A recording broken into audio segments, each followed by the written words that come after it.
నమస్కారం, వార్తలకు స్వాగతం. నేను కృష్ణ. రాష్ట్రంలో 200 కోట్ల రూపాయలతో మైనారిటీల ప్రార్థనా మందిరాలు, షాదీ ఖానాల పునరుద్ధరణ చేస్తామని సీఎం చంద్రబాబు హామీ ఇచ్చారు. వక్ఫ్ ఆస్తులను పరిరక్షించడంతో పాటు మైనారిటీ యువతకు ఉద్యోగ, ఉపాధి అవకాశాలు కల్పిస్తామని స్పష్టం చేశారు. అబ్దుల్ కలాం ఆజాద్ స్ఫూర్తితో విద్యారంగంలో సంస్కరణలు తెస్తున్నామని అన్నారు. మైనారిటీ సంక్షేమానికి ఎన్డీఏ ప్రభుత్వం ప్రాధాన్యత ఇస్తోందని ముఖ్యమంత్రి చంద్రబాబు నాయుడు స్పష్టం చేశారు. మైనారిటీలకు ఆర్థిక భరోసా కల్పించడంతో పాటు యువతకు నైపుణ్య శిక్షణ ద్వారా ఉద్యోగ, ఉపాధి కల్పించేందుకు అన్ని చర్యలు తీసుకుంటున్నామని తెలిపారు. విజయవాడ తుమ్మలపల్లి కళాక్షేత్రంలో నిర్వహించిన మైనారిటీ సంక్షేమ దినోత్సవ కార్యక్రమానికి ముఖ్య అతిథిగా సీఎం చంద్రబాబు హాజరయ్యారు. భారతరత్న మౌలానా అబ్దుల్ కలాం ఆజాద్ జయంతిని పురస్కరించుకుని చిత్రపటానికి పూలమాల వేసి నివాళులర్పించారు. ఈ సందర్భంగా ముఖ్యమంత్రి మాట్లాడుతూ దేశభక్తికి చిరునామా మౌలానా అబ్దుల్ కలాం ఆజాద్ అని పేర్కొన్నారు. ఆయన దేశంలో నాలెడ్జ్ ఎకానమీకి నాంది పలికారని గుర్తు చేశారు.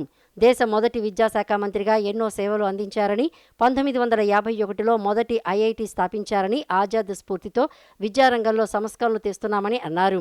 టీడీపీ హయాంలోనే ఉమ్మడి రాష్ట్రంలో ఉర్దూ వర్సిటీ పెట్టామని, రాష్ట్ర విభజన తర్వాత కర్నూలులో ఏర్పాటు చేశామని చెప్పారు. ఒకప్పుడు మైనారిటీ సోదరులు మక్కాకు వెళ్లేందుకు బెంగళూరు, ముంబై వెళ్లేవారని, హైదరాబాద్లో అసెంబ్లీకి ఎదురుగా హజ్ హౌస్ కట్టి అక్కడి నుంచి విమానంలో మక్కా పంపామని అన్నారు. Minority finance corporation, Urdu academy ఏర్పాటు ఘనత టీడీపీదే అని పేర్కొన్నారు. ఆనాడు దూరదృష్టితో హైదరాబాద్ అభివృద్ధికి తీసుకున్న చర్యలతో చాలామంది ముస్లింలు లబ్ధి పొందారని సీఎం చంద్రబాబు పేర్కొన్నారు. 2025-26 బడ్జెట్లో మైనారిటీల సంక్షేమానికి 5,434 కోట్లు కేటాయించామని చెప్పారు. ఎన్నికల్లో హామీ మేరకు సూపర్ 6 అమలు చేశామని, మైనారిటీలకు ఎన్టీఆర్ భరోసా పింఛన్లు, తల్లికి వందనం, దీపం పథకం కింద గ్యాస్ సిలిండర్లు, ఆటో డ్రైవర్లకు ఆర్థిక సాయం చేస్తున్నామని వెల్లడించారు. మైనారిటీ విద్యార్థులకు స్కాలర్షిప్లు ఇచ్చామని, 175 మందిని డిఎస్సి ద్వారా ఉర్దూ ఉపాధ్యాయులుగా నియమించినట్లు సీఎం పేర్కొన్నారు. ఈరోజు 2 కార్యక్రమాలు చేసుకుంటున్నాం. ఒకటి మైనారిటీ సంక్షేమ కార్యక్రమం దినోత్సవం, రెండోది జాతీయ విద్యా దినోత్సవం. ఈ 2 చూస్తే ఒక చరిత్ర. ఈ 2 కూడా భారతరత్న మౌలానా అబుల్ కలాం ఆజాద్ గారి జయంతిని పురస్కరించుకొని నిర్వహిస్తున్నాం. ఆయనకు ఘనమైన నివాళులర్పించాలి. ఈ దేశంలో ఒక మంచి దేశభక్తుడు ఎవరంటే దానికి చిరునామా మౌలానా అబుల్ కలాం ఆజాద్. ఈరోజు చాలామంది ఉంటారు, కానీ కొంతమంది చరిత్రలో మిగిలిపోతారు. అలాంటి వ్యక్తుల్లో వీరొకరు. ఆ రోజు స్వాతంత్రం కోసం పోరాడారు.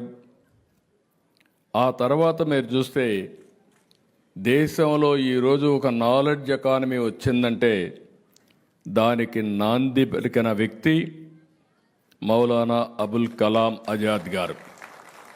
ఇలాంటి గొప్ప వ్యక్తుల్ని మనం స్మరించుకోవాల్సిన అవసరం ఉంది.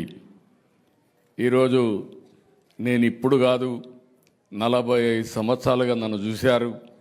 నేను ముఖ్యమంత్రి అయినప్పటి నుంచి మీరు చూస్తున్నారు. నేను ఎప్పటికీ మీ మనిషిగా ఉంటా, మైనారిటీ శ్రేయోభిలాషగా ఉంటా, మీ హక్కుల కోసం పోరాడతా, మీ సంక్షేమం కోసం పాటుపడతా, మీ సాధికారత కోసం నిరంతరం పనిచేస్తానని మరొక్కసారి మీ అందరికీ హామీ ఇస్తున్నా. సాంకేతిక పరిశోధనలో విద్యార్థులు మరింత ముందుకు వెళ్లాలని ఐటీ, పంచాయతీరాజ్ శాఖ మంత్రి నారా లోకేష్ పిలుపునిచ్చారు. రాష్ట్రంలో నైపుణ్యాల అభివృద్ధికి ప్రభుత్వం తీసుకుంటున్న చర్యలను వివరించారు. ప్రభుత్వం ఏర్పడ్డాక ముఖ్యమంత్రి తొలి సంతకం చేసిన జీవోలలో నైపుణ్య గణన ఒకటని ఆయన తెలిపారు. ఏ వృత్తిలోని నైపుణ్యాలనైనా అంచనా వేయడానికి ఆర్టిఫిషియల్ ఇంటెలిజెన్స్ ఉపయోగపడుతుందని, భవిష్యత్ ఏఐదే అని లోకేష్ వ్యాఖ్యానించారు.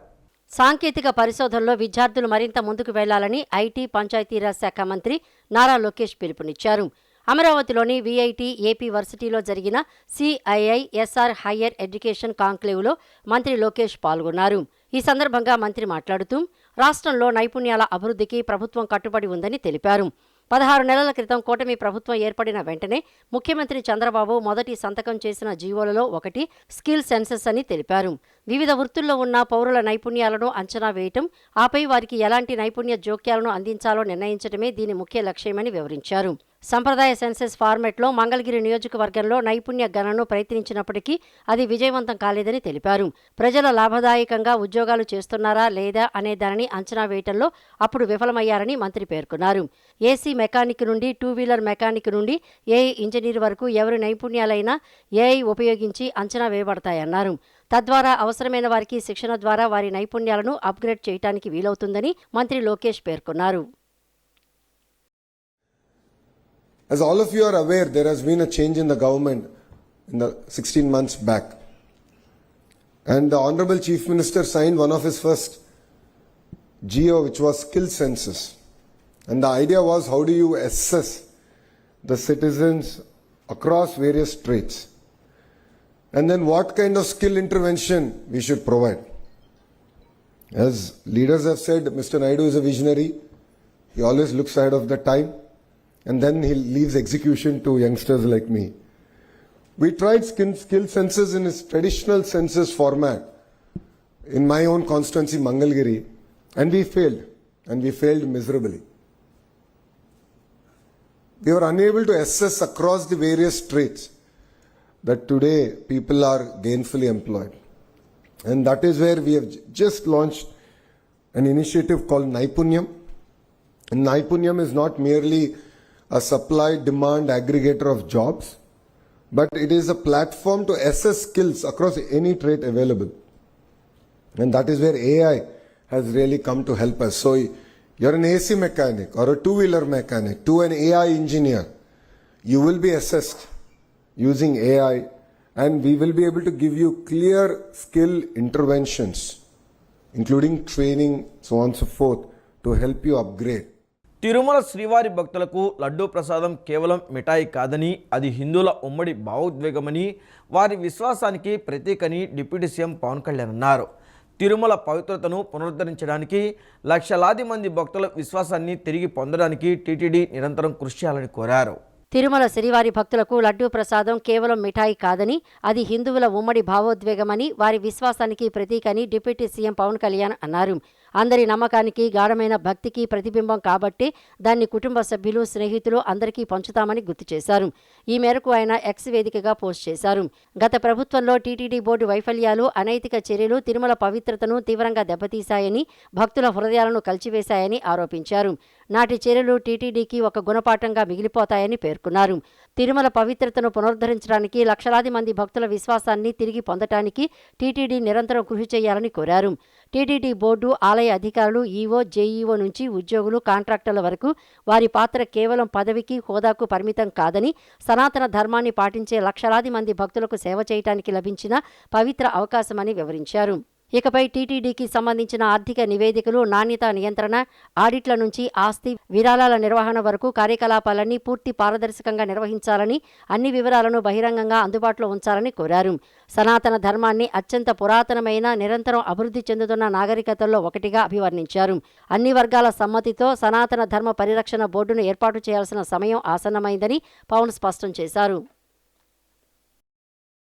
ఆంధ్రప్రదేశ్ ముఖ్యమంత్రి చంద్రబాబుతో కేంద్ర వ్యవసాయ, గ్రామీణాభివృద్ధి శాఖ మంత్రి శివరాజ్ సింగ్ చౌహాన్ భేటీ అయ్యారు. చంద్రబాబు ఆహ్వానం మేరకు శివరాజ్ సింగ్ చౌహాన్ అమరావతిలోని సీఎం క్యాంప్ కార్యాలయానికి విచ్చేశారు.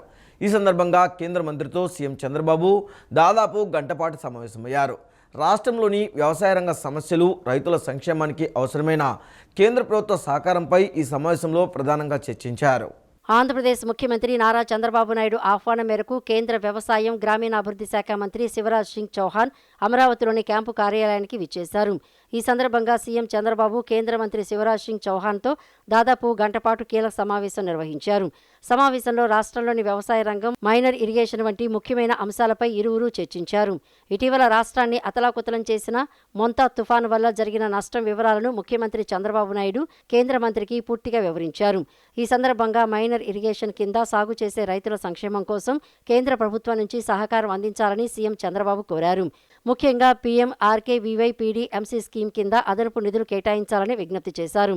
2024, 25, 25, 26 ఆర్థిక సంవత్సరాలకు కలిపి మొత్తం 695 కోట్లను విడుదల చేయాలని ముఖ్యమంత్రి కేంద్రాన్ని కోరారు. అంతేకాకుండా మార్కెట్ ఇంటర్వెన్షన్ స్కీమ్ కింద గతంలో తోతాపూరి మామిడి రైతులకు రాష్ట్ర ప్రభుత్వం ఇచ్చిన మద్దతు ధరలో కేంద్ర ప్రభుత్వం వాటాగా ఇవ్వవలసిన నిధులను వెంటనే విడుదల చేయాలని చంద్రబాబు నాయుడు విజ్ఞప్తి చేశారు. కేంద్ర వాటా కింద రావాల్సిన 100 కోట్లను తక్షణమే విడుదల చేయాలని ఆయన కేంద్ర మంత్రి శివరాజ్ సింగ్ చౌహాన్ను కోరారు. వైసీపీ చేసే అబద్ధపు ప్రచారాల పట్ల ప్రజలు జాగ్రత్తగా ఉండాలని బీజేపీ అధికార ప్రతినిధి సాదినేని యామిని వ్యాఖ్యానించారు. దొంగలున్నారు జాగ్రత్త అని దొంగలే అన్నట్టు వారి మాటలున్నాయని ఎద్దేవా చేశారు. జగన్ అతని అనుచరులు పచ్చి అబద్ధాలను ప్రజల్లోకి తీసుకెళ్లగల నిపుణులని విమర్శించారు. పీపీపీ అంటే ప్రైవేటీకరణ కాదన్న విషయం జగన్కు తెలియట్లేదని బీజేపీ అధికార ప్రతినిధులు సాదినేని యామిని, బుచ్చిరాజు విమర్శించారు. పబ్లిక్ ప్రైవేట్ పార్టిసిపేషన్ నిర్వచనం కూడా తెలియని జగన్ తండ్రి అధికారాన్ని అడ్డం పెట్టుకుని 1000 కోట్లు కొల్లగొట్టాడని అన్నారు. జగన్ పాలనలో భూమి మీద ఉన్న మట్టి దగ్గర నుంచి ఆకాశంలో ఉన్న గాలి వరకు దోచుకున్నారని వారు ఆరోపించారు.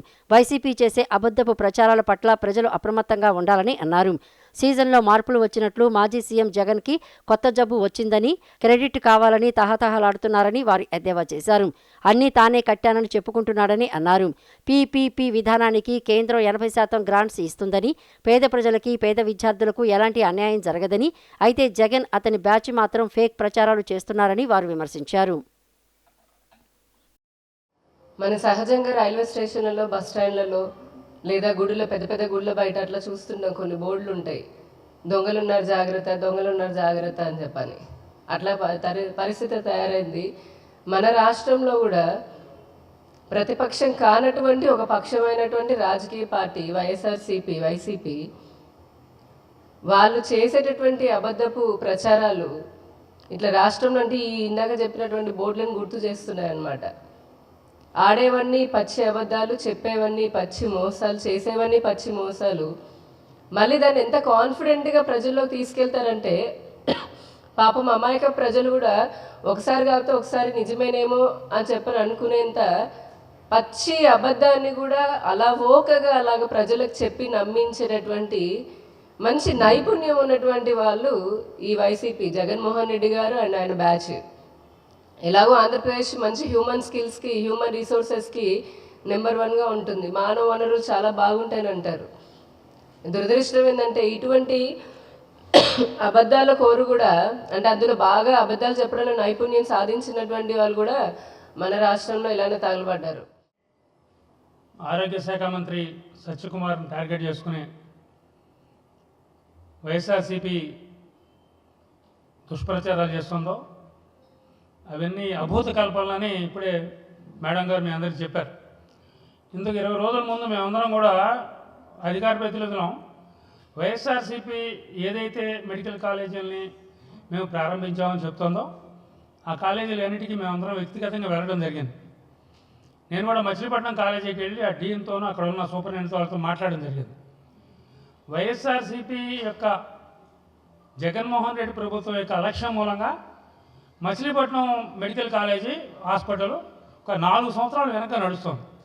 ఇప్పటికీ సగమే కట్టిన అక్కడ కట్టాలు 1 సంవత్సరం 2 సంవత్సరాలు అడ్మిషన్ అయింది. 3వ సంవత్సరం అడ్మిషన్ అవ్వడానికి ఈ గవర్నమెంట్ వచ్చిన తర్వాత ఇచ్చిన నిధులే కారణం.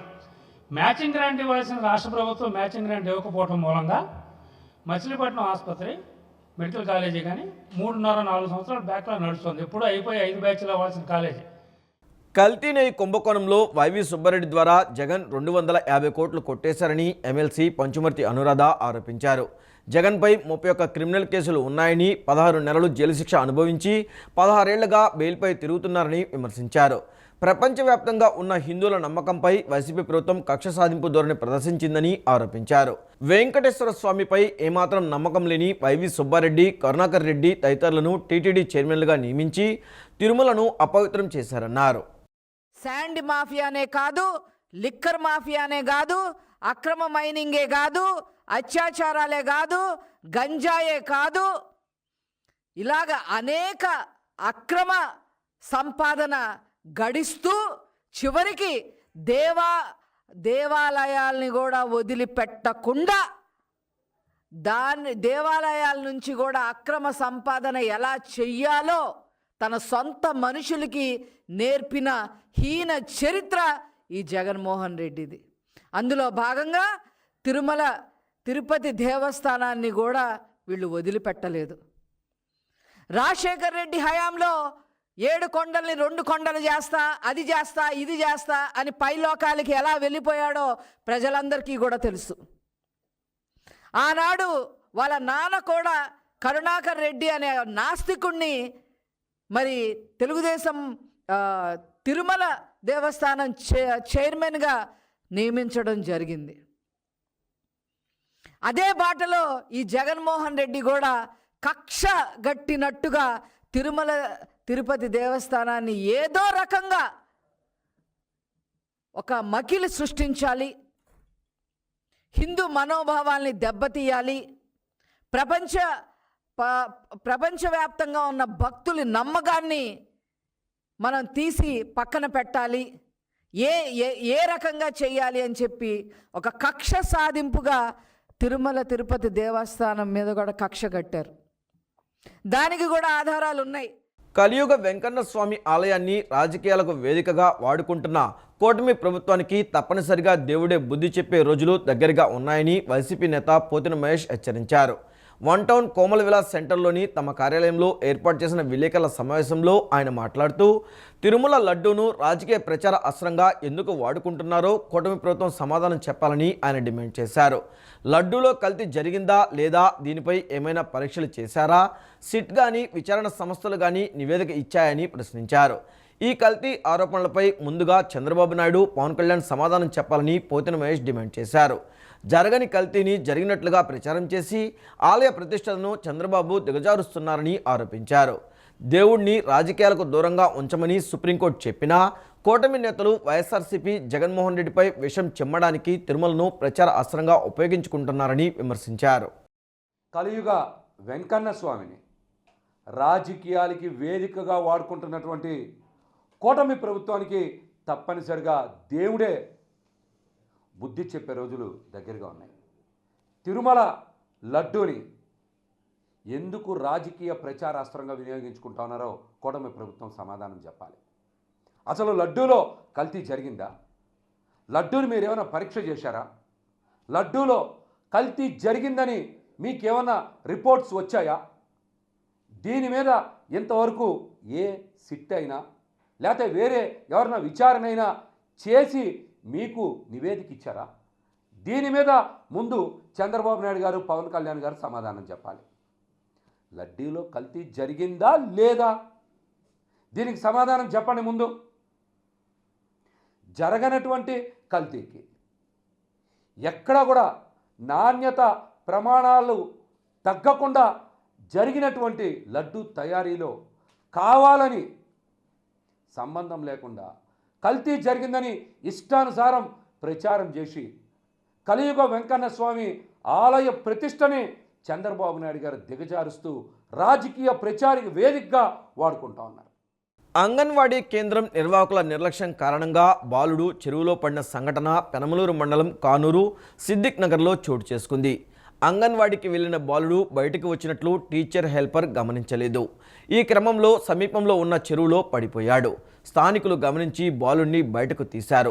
తల్లిదండ్రులు అంగన్వాడీ కేంద్రానికి వెళ్లి సిబ్బందిపై ఆగ్రహం వ్యక్తం చేశారు. కృష్ణా జిల్లా పెనమలూరు మండలం కానూరులోని సిద్దిక్ నగర్ 2 అంగన్వాడీ కేంద్రం నిర్వాహకుల నిర్లక్ష్యం కారణంగా ఓ బాలుడు పెను ప్రమాదం నుంచి సురక్షితంగా బయటపడ్డాడు. ఉదయం తల్లిదండ్రులు అంగన్వాడీ స్కూల్కు తీసుకువచ్చిన కొద్దిసేపటికే బాలుడు కేంద్రం నుంచి బయటకు వచ్చేశాడు. అంగన్వాడీ టీచర్ హెల్పర్ ఎవరూ బాలుడిని గమనించలేదు. ఈ క్రమంలో కేంద్రానికి సమీపంలో ఉన్న చెరువులో బాలుడు పడిపోయాడు. ప్రమాదాన్ని గమనించిన స్థానికులు వెంటనే స్పందించి ఆ బాలుడిని చెరువులోంచి బయటికి తీశారు. బాలుడు సురక్షితంగా ఉండటంతో తల్లిదండ్రులు, స్థానికులు ఊపిరి పీల్చుకున్నారు. కాగా అంగన్వాడీ కేంద్రానికి మెయిన్ గేట్ లేకపోవడం వల్లే బాలుడు బయటికి వెళ్లగలిగాడని, ఇది పూర్తిగా నిర్వాహకుల నిర్లక్ష్యమేనని స్థానికులు ఆరోపిస్తున్నారు. పీపీపీ మోడల్ నిర్ణయం ద్వారా కేవలం 2 ఏళ్లలో మెడికల్ కాలేజీలు పూర్తి చేస్తామని సీడాఫ్ చైర్మన్ జి దీపక్ రెడ్డి అన్నారు. వైసీపీ విధానంలో అయితే అదే పనికి 15 నుంచి 20 ఏళ్లు పడుతుందని ఎద్దేవా చేశారు. జగన్ ప్రారంభించిన కాలేజీలను మెడికల్ కౌన్సిల్ తిరస్కరించిందని, నిర్మాణాలు పాఠశాల స్థాయిలో ఉన్నాయని, సీట్లు తగ్గించిందని ఫైర్ అయ్యారు. కూటమి ప్రభుత్వం తీసుకున్న పీపీపీ మోడల్ నిర్ణయం ద్వారా కేవలం 2 ఏళ్లలో మెడికల్ కాలేజీలు పూర్తి చేస్తామని సీడాప్ చైర్మన్ జి దీపక్ రెడ్డి అన్నారు. వైసీపీ విధానంలో అయితే ఇదే పనికి 15 నుంచి 20 ఏళ్లు పడుతుందని ఎద్దేవా చేశారు. పీపీపీ విధానంతో మెడికల్ సీట్లు 500 నుంచి 1750కి పెరుగుతాయని చెప్పారు. పేద మధ్యతరగతి విద్యార్థులకు అదనంగా 110 సీట్లు పెరుగుతాయని, మొత్తం 850 సీట్లు పేద విద్యార్థులకే కేటాయించినట్లు చెప్పారు. పీపీపీ ఆసుపత్రుల్లో కార్పొరేట్ స్థాయి వైద్యం పేదలకు అందుబాటులోకి వస్తుందని అన్నారు. కూటమి ప్రభుత్వం తీసుకువచ్చిన యూనివర్సల్ హెల్త్ పాలసీతో ఉచిత వైద్యం అందిస్తామని చెప్పారు. గత 5 ఏళ్లలో ఖర్చు చేసిన 1550 కోట్లు కేంద్ర నిధులేనని అన్నారు. జగన్ ప్రభుత్వం సొంతంగా ఒక్క రూపాయి కూడా ఖర్చు చేయలేదని విమర్శించారు. 5 ఏళ్లలో కేవలం 18% కాలేజీ నిర్మాణాలు మాత్రమే పూర్తయ్యాయని, నర్సీపట్నం, విజయనగరం కాలేజీలకు నిధులు లేక పనులు నిలిచిపోయాయని దీపక్ రెడ్డి అన్నారు. జగన్ జారీ చేసిన జీవోలు 107, 108, 133తో 50% సీట్లు ప్రైవేటుకు కేటాయించారని, ఫీజులు 10,000 నుంచి 12 నుంచి 20 లక్షలకు పెంచారని ఆగ్రహం వ్యక్తం చేశారు. జగన్ ప్రారంభించిన కాలేజీలను మెడికల్ కౌన్సిల్ తిరస్కరించిందని, నిర్మాణాలు పాఠశాల స్థాయిలో ఉన్నాయని, సీట్లు తగ్గించిందని ఫైర్ అయ్యారు. పీపీపీ విధానము అని చెప్పి ఇప్పుడు వైసీపీ దాని గురించి గట్టిగా దుష్ప్రచారం చేస్తున్నారు. పీపీపీ విధానము ఏంది అని అంటే ఈరోజు గర్వంగా నేను తెలుపుకుంటున్నాను, అది ప్రో పూర్ పాలసీ, అంటే పేదవాళ్ళకి అనుకూలంగా ఉండే పాలసీ. అదే ఈ కొత్త పీపీపీ విధానము అని చెప్పి నేను తెలుపుకుంటున్నాను. జగన్మోహన్ రెడ్డి గారి టైంలో వాళ్ళు ఈ మెడికల్ కాలేజీ మీద పెట్టిన ఖర్చు, వాళ్ళు పెట్టిన కన్స్ట్రక్షన్ ప్రోగ్రెస్ మీరు చూస్తే అదే పేజ్లో ఇప్పుడు కడితే దాదాపు 20 సంవత్సరాలు పడతాయి ఈ కాలేజెస్ అన్నీ కంప్లీట్ అయ్యేదానికి. సో 20 సంవత్సరాలు ఆంధ్ర రాష్ట్రంలో ప్రజలకి, పేదలకి మెరుగైన వైద్యము అందటము అందకూడదనేదే వాళ్ళ ఉద్దేశమేమో అని నాకు అనిపిస్తూ ఉంది. సో ఈ కొత్త విధానం ద్వారా దాదాపు 220 అడిషనల్ సీట్స్ రాబోతూ ఉన్నాయి, ఇది ఇమీడియట్గా. అండ్ 110 దాంతో పేదవాళ్ళకే ఈ అడిషనల్ సీట్స్ రాబోతున్నాయి అని చెప్పి నేను తెలుపుకుంటున్నాను. అన్నిటికన్నా ముఖ్యమైన అడ్వాంటేజ్ ఏంటి అని అంటే మీరు చూస్తే గతంలో కోవిడ్ టైంలో వైఎస్ఆర్ పార్టీకి సంబంధించిన ఏ ఒక్క ఎమ్మెల్యేకో ఏ ఒక్క మంత్రికో కోవిడ్ వస్తే ఒక్కరన్నా ఆంధ్ర రాష్ట్రంలో ఉండేరా అండి? అందరికందరూ పక్క రాష్ట్రాలకు వెళ్ళిపోయినారు. ముఖ్యంగా హైదరాబాద్కో లేకపోతే వేరే రాష్ట్రానికో కార్పొరేట్ హాస్పిటల్స్లో వాళ్ళు మంచి వైద్యము పొందేదానికి వెళ్ళిపోయినారు. అంటే వాళ్ళు ఉన్న 5 సంవత్సరాలు పేదవాడికి ఏదన్నా జబ్బు వస్తే ఇక్కడ గవర్నమెంట్ హాస్పిటల్స్లో సరిగ్గా లేకపోయినా కానీ వాళ్ళకి ఓకే, కానీ వాళ్ళకి మాత్రము మంచి ట్రీట్మెంట్ కార్పొరేట్ హాస్పిటల్స్లో రావాలా అనే బుద్ధి ఒకసారి ఆంధ్ర రాష్ట్ర ప్రజలు గమనించాలి. ఆంధ్రప్రదేశ్ సచివాలయ ఎస్పీఎఫ్ పోలీస్ సిబ్బందికి ఉచిత కంటి పరీక్షలను రాష్ట్ర సచివాలయం ప్రాంగణంలోని ఎస్పీఎఫ్ సిబ్బంది రెస్ట్ రూమ్లో నిర్వహించారు. SPF director general doctor CM Trivikram Varma ఆదేశాల మేరకు మందడంలోని హాసిని కంటి ఆసుపత్రి ఆధ్వర్యంలో డాక్టర్ రహీం బాషా ఈ ఉచిత కంటి పరీక్షలను నిర్వహించారు. ఈ సందర్భంగా రాష్ట్ర సచివాలయ ముఖ్య భద్రతాధికారి మల్లికార్జునరావు మాట్లాడుతూ మంగళవారం మరియు బుధవారం 2 రోజుల పాటు ఎస్పీఎఫ్ పోలీస్ సిబ్బందికి ఉచిత కంటి పరీక్షలను నిర్వహిస్తున్నామని తెలిపారు. ఈ అవకాశాన్ని ఎస్పీఎఫ్ పోలీస్ సిబ్బంది అంతా సద్వినియోగం చేసుకోవాలని ఆయన సూచించారు. ఈ కార్యక్రమంలో ఇన్స్పెక్టర్లు ఎం వెంకటేశ్వర్లు, ఎస్ రమణ, ఎంవి శివకుమార్తో పాటు ఎస్పీఎఫ్ సిబ్బంది పాల్గొన్నారు. యూనియన్ బ్యాంక్ ఆఫ్ ఇండియా 107వ వ్యవస్థాపక దినోత్సవం వేడుకలు మచిలీపట్నంలో నిన్న రాత్రి ఘనంగా జరిగాయి. ఈ కార్యక్రమంలో రక్తదానం, యూత్ మోటివేషన్స్, క్రీడారంగం, సమాజానికి ఉపయోగపడే అనేక సేవలు అందిస్తున్న కానూరుకు చెందిన అశోక్ జుమ్ నిర్వాహకులు, మాతృహృదయ్ స్వచ్ఛంద సేవా సంఘ్ వ్యవస్థాపకులు అయిన తాళ్ళూరి అశోక్కి మచిలీపట్నం రీజియన్ తరపున విజిలెన్స్ సేవా పురస్కార్ 2025 అవార్డును రీజనల్ హెడ్ వెంకట్రావు అందజేసి ఘనంగా సన్మానించారు. The regional head Reddy, vigilance manager Venkatraju, Kanuru branch head Meghanath, service associate Srinivas, Durgarao తదితరులు అశోక్ శారదా దంపతులు సామాజిక సేవా కార్యక్రమాలను గుర్తు చేసుకుంటూ అభినందించారు. మచిలీపట్నం రీజియన్లోని అన్ని శాఖలకు సంబంధించిన ఉద్యోగులు మరియు వారి కుటుంబ సభ్యులు పాల్గొన్న ఈ కార్యక్రమంలో పలు సాంస్కృతిక కార్యక్రమాలు అందరినీ ఆకట్టుకున్నాయి. ఈ వార్తలు ఇంతటితో సమాప్తం. నమస్కారం.